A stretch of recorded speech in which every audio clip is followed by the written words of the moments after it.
कपकोट विधानसभा क्षेत्र के अंतर्गत सरयू नदी से संबंधित बाढ़ सुरक्षा योजना को 12 करोड़ 13 लाख 6 हजार रूपए की वित्तीय और प्रशासनिक स्वीकृति प्राप्त हुई है। क्षेत्रीय विधायक सुरेश गड़िया ने यह जानकारी देते हुए बताया कि योजना के तहत सरयू नदी में बाढ़ सुरक्षा के उपाय किए जाएंगे। विधायक गड़िया ने बताया कि योजना की प्रथम किस्त के रूप में 4 करोड़ 85 लाख 22 हजार रूपए व्यय हेतु आवंटित किए गए हैं। इस योजना से कपकोट क्षेत्र में बाढ़ सुरक्षा, तटीय सुदृढ़ीकरण और स्थानीय जनहित के संरक्षण की दिशा में एक महत्वपूर्ण कदम उठाया गया है। इस अवसर पर विधायक गड़िया ने मुख्यमंत्री और संबंधित मंत्री का धन्यवाद देते हुए कहा कि यह योजना क्षेत्रवासियों के जीवन और संपत्ति की सुरक्षा के लिए अत्यंत महत्वपूर्ण साबित होगी। सरयू नदी हमारे यहाँ की प्रमुख नदी है और यहाँ पर बहुत बार हमारे जितने भी यहाँ के लोग रहते हैं तो सरयू के किनारे पर ही हमारे लोग यहाँ रहते हैं और बहुत सारे घरों को और सड़कों को, यहाँ के खेत खलियान को बहुत सारा नुकसान जो है पिछले साल इस साल के बाढ़ में हुआ है। और 12 करोड़ 13 लाख की लागत से हम सरयू के दोनों तटबंधों को ठीक तरीके से बनाने के लिए पैसा स्वीकृत किया है। तो हम देश के यशस्वी प्रधानमंत्री माननीय नरेंद्र मोदी जी का और उत्तराखंड प्रदेश के माननीय मुख्यमंत्री पुष्कर सिंह धामी जी का बहुत आभार अभिनंदन करना चाहेंगे कि बहुत लंबे समय से जो मांग थी और पिछले 2 सालों से और बहुत सारा नुकसान हुआ है। उससे पहले भी 10 बार 15-20 सालों से इस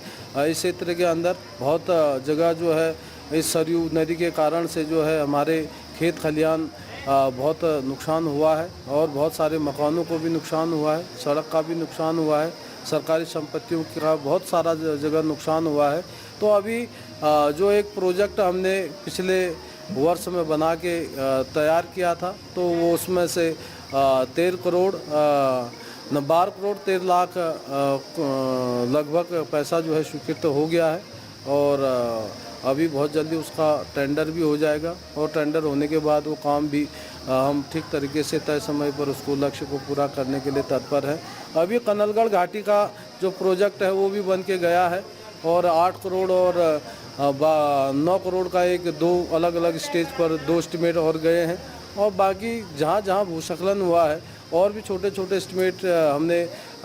तय समय पर शासन में भेज दिए हैं। और मैं अभी देहरादून से लौट के आया ही हूँ और देहरादून पहुंचने पर ही हम लगातार शासन में जाकर भी जो फाइलें हमारी रुकी हैं उनको गति देने के लिए और माननीय मुख्यमंत्री जी का आशीर्वाद सहयोग के साथ सभी मंत्रिगणों का भी मैं धन्यवाद करना चाहूँगा कि हर विभाग से हमको कपकोट दूरस्थ का क्षेत्र होने के कारण से जो है सहयोग मिल पा रहा है। और यहाँ के आम जनता के साथ यहाँ के सभी जनप्रतिनिधियों का भी मैं धन्यवाद करना चाहूँगा कि जो गाँव अपने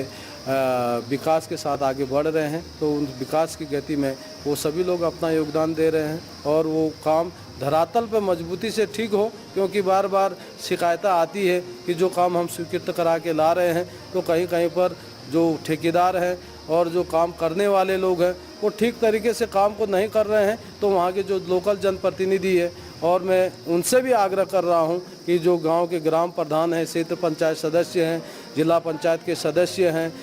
ब्लॉक प्रमुख, ज्येष्ठ ब्लॉक प्रमुख, कनिष्ठ ब्लॉक प्रमुख,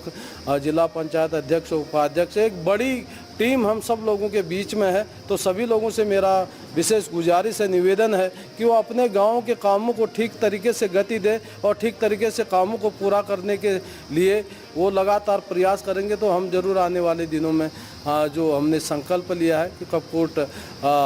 प्रदेश के अग्रणी विधानसभा में शुमार हो सके, उसके लिए हम लगातार प्रयासरत हैं। तो आगे के दिनों में और भी विकास के काम तेज गति से पूरे होंगे।